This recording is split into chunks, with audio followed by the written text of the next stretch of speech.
Halo, Assalamualaikum warahmatullahi wabarakatuh. Selamat pagi semua Nanda sekalian, semoga dalam keadaan sehat walafiat. Oke, materi hari ini yaitu tentang sel dan struktur sel. Sebelum ke struktur sel, kita bahas dulu tentang teori tentang sel yang dikemukakan oleh para tokoh. Yang pertama ada Felix Dujardin. Beliau mengatakan bahwa bagian terpenting dari sel hidup adalah cairan yang selalu terdapat di dalam sel hidup. Kemudian ada Johannes Parkinje, yaitu istilah protoplasma yang merupakan cairan dalam sel. Kemudian ada Robert Hooke, sel itu adalah ruangan kecil yang kosong.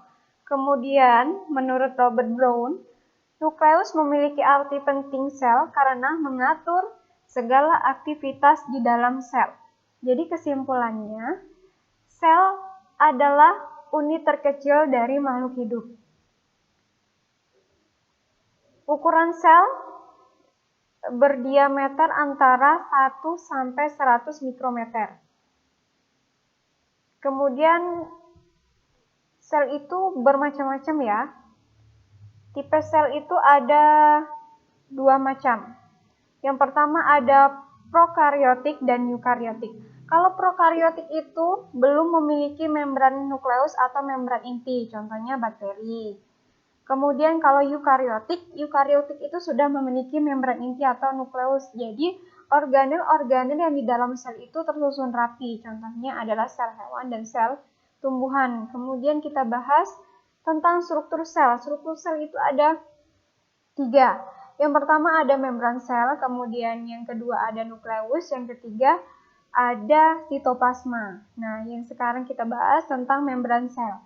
Membran sel ini letaknya paling luar sehingga dia berfungsi sebagai pelindung, kemudian fungsinya mengontrol masuk dan keluarnya zat dari atau ke dalam sel, kemudian menerima reseptor dari luar. Kemudian ada nukleus. Nukleus itu adalah inti sel. Baik di sel hewan atau sel tumbuhan itu terdapat nukleus ya. Fungsinya banyak sekali.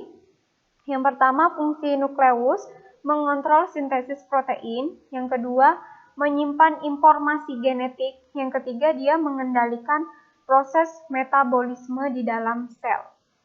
Oke, yang terakhir itu ada sitoplasma. Nah, sitoplasma ini adalah 95%-nya adalah berisi air ya. Jadi sitoplasma ini merupakan tempat melekatnya organel-organel sel, baik itu sel tumbuhan maupun sel hewan. Oke, sekian dan terima kasih.